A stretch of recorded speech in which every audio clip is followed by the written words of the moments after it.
Why couldn't Darth Vader sense that Leia was Force sensitive? She is, after all, his daughter and hence a Skywalker. So how could Vader literally stand right next to her on a couple different occasions in both A New Hope and The Empire Strikes Back and not sense anything from her? Furthermore, how could he torture her for hours? And yes, the torture lasted hours as we learned in the book Bloodline, and then conclude that her resistance to the mind probe is considerable, but in all that time never get an inkling that she might be Force sensitive. What makes this all even stranger is that during the attack on the first Death Star, when Vader was chasing Luke in the trench, he even sensed that the pilot in the ship ahead of him, who is of course Luke, was strong with the Force. Why is it that he could sense Luke's connection to the Force, but not Leia's? Now you could make the argument that Luke was actively using the Force at the time, and that's what Vader sensed, or that perhaps he even sensed the presence of Obi-Wan Kenobi, who spoke to Luke during the trench run. The simplest reason for all this, however, though not what you might call the best, especially for continuity's sake, is that George Lucas hadn't decided to make Leia Luke's sister until Return of the Jedi. So the question then becomes, is there any way we can make sense out of this inaccuracy in the original trilogy within the context of the story itself? And yes, I know there are some out there who really aren't bothered by the fact that Vader never sensed Leia and can live with the truth, that Lucas came up with the idea of the Skywalker twins much later on. And I also know there are a lot of people who consider themselves original trilogy purists, if you will, who don't like the idea that the meaning behind something seen in the original trilogy, or the way something is perceived in it, should be changed or altered to fit a new story being told, or even to correct or clarify something that maybe never made a lot of sense in the first place. And I do get that way of thinking, and that's because my childhood love for the original trilogy resides at the core of my love for all things Star Wars. But what I try to remember is that each of the original trilogy movies is only about 2 hours long, which means they only show a very small, albeit important, snippet of these characters' lives, which means it cannot possibly show the whole story. It really just tends to show us the most important moments, and even then, it can't hope to show us every important moment from every character involved in the greater story. So that all brings us back to the question, why didn't Vader sense Leia? Well, maybe he did sense her, but she wasn't all that strong with the Force. Not enough to really do anything about it. Perhaps had she been a little stronger, he would have taken an interest in her and tried to break her and make her an Inquisitor. And this is backed up by the fact that we really haven't seen Leia do a whole lot with the Force within the movies. But then again, in Return of the Jedi, when Luke learned that Leia was his sister, Yoda told him to pass on what he had learned, which may have just been a general statement, or it may have been telling Luke to train his sister because she is strong with the Force.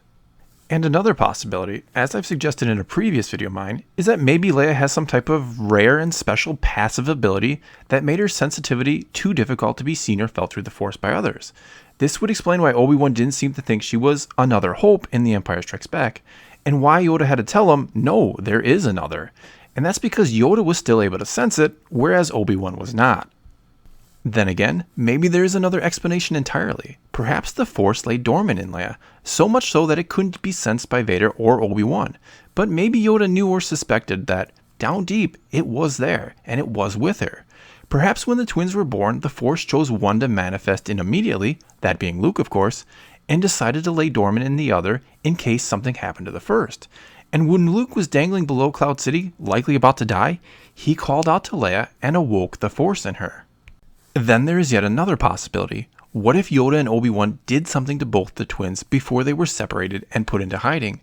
Something to assure that even if another Force user stumbled upon them, they wouldn't be sensed.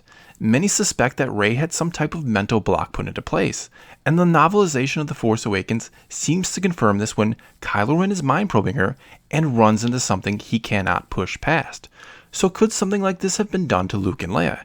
Did Yoda, arguably the most powerful Jedi to ever live, somehow suppress their ability to use the Force, thus masking them from others until the time was right and they could be trained? Now, the fun part is there might actually even be evidence of this in A New Hope. And what I mean by that is, perhaps something that happens in the movie can be construed to imply this has happened. Which, again, if you're a purist, you might not like. But then again, maybe you will because Vader not sensing Leia has always bugged you. Anyway, it's when Obi-Wan saves Luke from the Tusken Raiders, and when he goes to check on him, he puts his hand to Luke's forehead. Yeah, he's likely just checking to see if he's okay, or maybe he's even using some Jedi technique to wake the unconscious Luke so that they can get away before more Tuskens show up.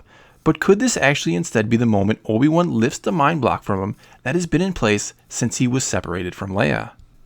And again, I'm not trying to imply this is what George Lucas had in mind some 40 years ago when he was filming that scene. He didn't tell Sir Alec Guinness to touch his head like you're removing some mental block, because many years from now, it's going to be revealed that Luke had his powers somehow suppressed, and this is the moment Obi-Wan unlocks them. I'm just saying that, for the sake of the greater story, which is being built upon and revealed all the time, one that even George Lucas hadn't fully thought out, perhaps Luke and Leia both did have a mind block in place to protect them, and that this was the moment Obi-Wan decided, one way or another, Luke was going to be trained now.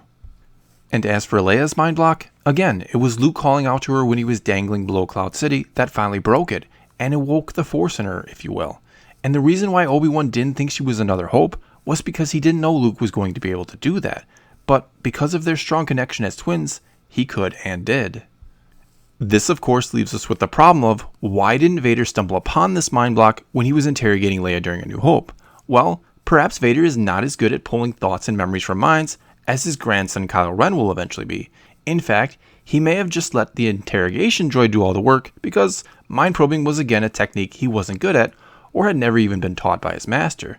This could very easily be the case because we have several examples of Force users who have rare abilities or who are just simply better at certain skills. And lastly now, should this really be a thing? And I mean that in two respects. First of all, can a Jedi, even one as powerful as Yoda, block the Force sensitivity of others, so much so that they can be masked within the Force? To that I would say, why not? Yoda is likely the most powerful Jedi there has ever been, so I don't see why he couldn't do this to the untrained mind of an infant. Many have already theorized that Rey had something similar done to her, and again, the novelization of The Force Awakens does seem to back that up. Then of course, there's the other way to take that question. Should this, or other alterations, be made to the way we interpret the original trilogy for the sake of both continuity and building a larger, grander story? And as I mentioned earlier, it's foolish to believe that 3 2-hour-long movies could ever show us every important moment. But then again, if too much is changed, would the original trilogy somehow lose its original feel and essence? Is having a greater understanding of the things going on within the movies worth the trade-off of losing some of that feeling of mystery around them? Unfortunately, that's not a question we'll get to answer, but one that is in the hands of Disney and Lucasfilm, and those they decide will continue to tell the story of Star Wars into the future. Well, that's all I got for you this time. Now it's your turn to let me know what you think. Are you okay with new stories coming along that change the way we perceive the original trilogy? Or do you think it's treading on holy ground and they should forever be left alone and as is? Let me know in the comments below and let's talk some Star Wars. And if you liked this video, check out some of my other ones or go ahead and subscribe. If you've already done all that, then thanks for your continued support. If you want to know when I upload new videos, hit the notification button or just follow me on Twitter. And as always, thanks for watching.